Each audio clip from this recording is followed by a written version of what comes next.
हमारे मोहतरम एमपी साहब संजय पाटिल जी, लोकरे साहब, सतपाल मैडम,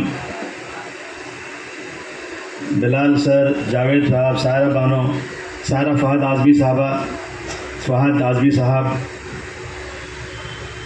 और इस कार्यक्रम को करने वाले हमारे दोस्त ज़मीर कुरैशी साहब, यहाँ मौजूद तमाम मौजूद शख्सियात, पेरेंट्स, टीचर्स और प्यारे बच्चों, सबसे पहले तो मैं जम्मू कुरैशी को हम इनको जम्मू कहते हैं प्यार से जम्मू कहते हैं, नाम है इनका ज़मीर। मैं बिल्कुल सच कह रहा हूँ कि इस आदमी के अंदर एक सलीका है काम करने का, और मैं जिसकी इनको बहुत तारीफ़ करता हूँ। ये जब भी अच्छा काम इस तरह काम करते हैं, बहुत सलीके से करते हैं। मैं इसको बहुत मुबारकबाद पेश करना चाहता हूँ। आज 15 अगस्त है। सुबह से मैं सुबह 5:30 बजे नमाज़ पढ़ के घर से निकला हूँ और अभी तक घर गया नहीं। यकीन जानिए 15 अगस्त की 78वीं जो है इसकी वो है आज़ादी का जश्न है। लेकिन ये 78वें एक ही दिन 1947 को आज़ादी मिली थी, लेकिन इसके पीछे 190 साल का संघर्ष है। संघर्ष होता है तो ही कुछ मिलता है। मैं बच्चों से भी कहना चाहता हूँ, जैसे हमारे अभी एक मोटिवेशन स्पीकर ने जो कहा, संघर्ष ज़रूरी है।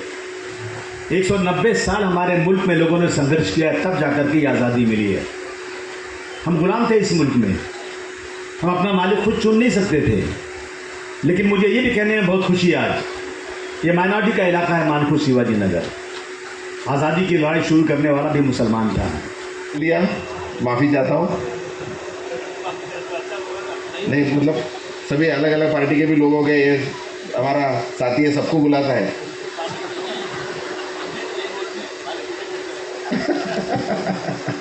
धन्यवाद आप सब लोगों का। हम जो हमारे दूसरे मेहमान हैं, मेहमान नहीं है,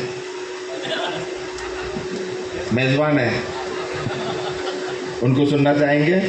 और मैं फिर से एक बार तहे दिल से आपका आभारी हूँ। धन्यवाद आपका, शुक्रिया। और भाव ने हमें बोला कि आप दोनों को झेलते हैं गोवंडी के लोग, लेकिन ऐसा नहीं है।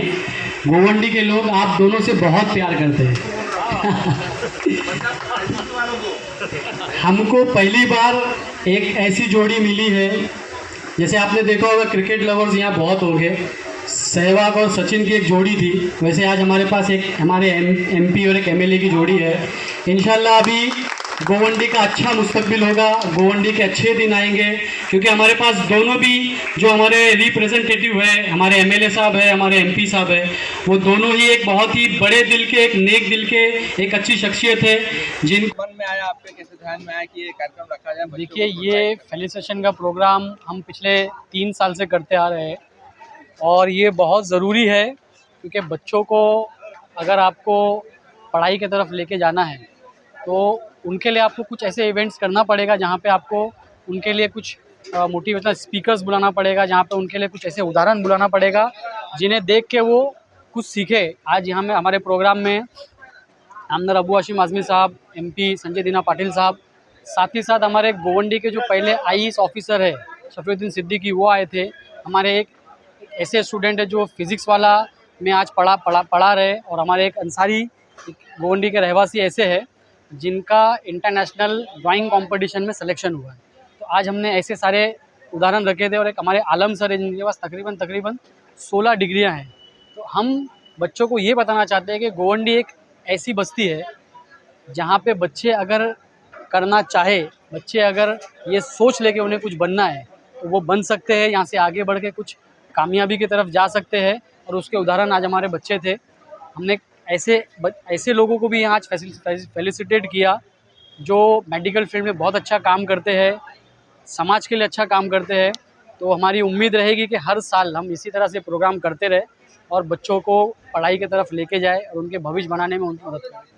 क्या बदलाव देखा आपने जब आपने शुरुआत की थी कार्यक्रम की, और आज कितना परिवर्तन देखा, बच्चों में कितने बढ़ गए? देखिए, जब हमने ये प्रोग्राम शुरू किया था तो मुझे लगता है कि 85-90% के बच्चे जिनकी तादाद इनफैक्ट पिछले साल हमारे पास सिर्फ 9 बच्चे थे जिन्होंने 90 अबव परसेंटेज लाया था, लेकिन आज हमारे पास इस साल हमारे पास 29 बच्चे ऐसे हैं जिन्होंने 90 अबव परसेंटेज लेकर आया और गोवंडी का नाम रोशन किया।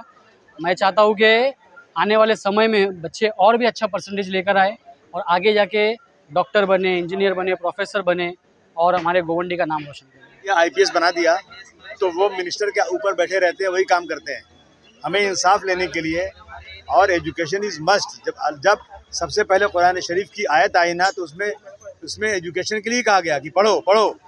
तो हमें अपने लोगों को प्रेरित करना चाहिए और मुझे ये खुशी है कि हमारे समाज में जितनी जिसकी हैसियत है सब लोग अपनी तरफ से कुछ न कुछ कर रहे हैं। कोई फीस दे रहा है, कोई बच्चों को पढ़ा रहा है, कोई शादी का पैसा दे रहा है।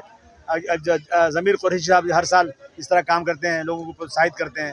तो हम सबको अपनी हैसियत के मुताबिक कुछ न कुछ घर से निकाल करके इनको मदद करना चाहिए ताकि हमारे बच्चे क्वालिफाइड हो जाएं। आज का कार्यक्रम कितना जरूरी है? इस तरह का कार्यक्रम बहुत ही ज़रूरी, बहुत ज़रूरी। देखिए ऐसा है ना कि ऐसे कार्यक्रम करने से बच्चों को ज़रा जोश आता है कि देखो हमें स्टेज पे बुलाया गया और हमें कोई एमएलए, कोई एमपी और कुछ लोगों के सामने खड़ा करके उनको सर्टिफिकेट दी गई। तो दूसरे बच्चे जो कम नंबर पाते हैं ना, तो सोचते हैं अगले साल मैं भी ज़्यादा नंबर लाऊंगा। एक मुकाबला होता है, तो ये ज़रूरी चीज़ें हैं, होना चाहिए।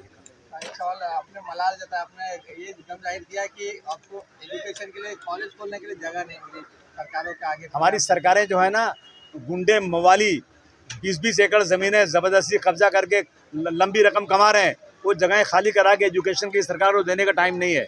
हम चिल्ला थक चुके हैं कि वो जगहें दो, उस जगहों को तोड़ के हटाओ यहाँ से। तो लोगों ने मालूम इसका क्या बना दिया, कासिम भाई गोंडी के सब घर तोड़वाना चाहते हैं। अरे मैं घर बनवा रहा हूँ, मैं तोड़वाऊँ घर? मैं जगह जो लोगों ने इलीगल ज़मीनें कब्जा की हैं वो ज़मीनें खाली करा के बड़े अस्पताल बन जाए, यहाँ पर एक पुलिस स्टेशन बनना है, यहाँ बन जाएगा, यहाँ पर एक कोर्ट यहाँ बन जाएगी, लोग कुटला जाना पड़ता है, और यहाँ पे एक कॉलेज बन जाए बच्चियों का। अभी देखा आपने बच्चियों को बुर्का पहनने मना कर रहे हैं, उनको शर्म नहीं आती है। अगर ये बहुत ही ताकतवर है ना तो किसी सिख भाई से कह दे कि तुम पगड़ी उतार के आओ और तुम्हारी दाढ़ी काट के आओ, तो मैं समझूँ कि ये मर्द की औलाद है। ये मुसलमानों को बहुत कमज़ोर समझते हैं। और मैं बधाई देना चाहता हूँ उन बच्चियों को जो कोर्ट गई थी। उन्होंने मुझे फ़ोन किया था, मैंने कहा बेटा मत जाओ सुप्रीम कोर्ट, कहीं गलत फैसला होगा तो बड़ी प्रॉब्लम हो जाएगी। लेकिन लड़कियां गई माशाल्लाह, मुझे खुशी है कि उन्होंने जो जजमेंट लाया कि अब जो है ना बच्चियां बुर्का पहन के पढ़ सकती हैं। बुर्के से बहुत सारी बुराइयां दूर होती है। आज क्या हो गया, एक नंगी लड़की आए कम कपड़ा पहन करके तो वो बहुत अच्छी लगती है, एक बुर्का पहन के आए ना तो उनको बुरी लगती है। तो बुराई दूर करने का आज कोई नहीं, आज जो है ना बुराई बढ़ाने का रवाज चल गया है इसे। और ये मुसलमान इस्लाम ही वो काम कर सकता है जो दुनिया में बुराई से लड़ करके बुराई दूर करे।